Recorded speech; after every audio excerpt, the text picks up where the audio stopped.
દાહોદ જિલ્લામાં ભગવાન શ્રી જગન્નાથજીની 18મી ભવ્ય રથયાત્રા દાહોદ હનુમાન બંજારના રણછોડરાયજીના મંદિરેથી વહેલી સવારથી જગન્નાથજી રથયાત્રા નીકળી હતી। દાહોદ શહેરના હનુમાન બજાર ખાતે આવેલા શ્રી રણછોડરાયજીના મંદિરેથી ભગવાન શ્રી જગન્નાથની 18મી રથયાત્રા માટે વહેલી સવારે દાહોદ જિલ્લા સાંસદ જસવંતસિંહ ભાભોર, જિલ્લા પ્રમુખ સ્નેહલ ધરિયા, ધારાસભ્ય કનૈયાલાલ કિશોરી, જિલ્લા પોલીસ વડા જયદીપસિંહ ઝાલા સહિત અન્ય નેતાઓ રણછોડરાયજીના મંદિરે ઉપસ્થિત રહ્યા હતા। શ્રી ભગવાન જગન્નાથજીની આરતી કરી રથયાત્રાને આગળ વધારવા માટે શરૂઆત કરી હતી અને પછી દોરડા વડે ભગવાનના રથને આગળ તરફ વધાર્યું હતું અને યાત્રાની શરૂઆત થઈને દાહોદને પડાવવા થઈ સરદાર ચોકથી નેતાજી બજાર થઈ અને દોલતગંજ બજારમાં થઈ અને સોનીવાડમાં મામાના ઘરે વિશ્રામ માટે રોકાઈ હતી। જય જગન્નાથ। દાહોદ નગરમાં ભગવાન જગન્નાથજીની 18મી રથયાત્રા નીકળી ચૂકી છે।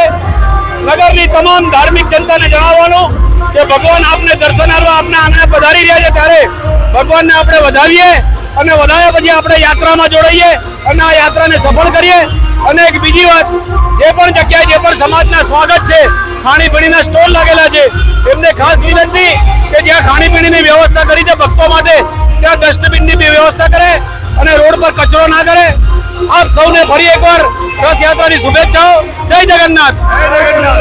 રથયાત્રામાં પરત બપોરે નીકળી અને દાહોદના ગોવિંદનગર વિસ્તારથી તળાવથી થઈ માણક ચોકવાળા રસ્તે પર રણછોડરાયજીના મંદિર સાંજે પહોંચી હતી। રથયાત્રા માટે દાહોદ જિલ્લાના પોલીસે ચાપતો બંદોબસ્ત રાખ્યો હતો અને કોઈ પણ અનિશ્ચય બનાવ ન બને તેની પૂરેપૂરી તકેદારી રાખી હતી। ત્યારે રથયાત્રામાં ઝાંખીઓ આકર્ષણનું કેન્દ્ર બની હતી, જેમાં ઓપરેશન સિંધુની ઝાંખી તેમજ તેજસ ફાઇટર પ્લેન બનાવવામાં આવ્યું હતું।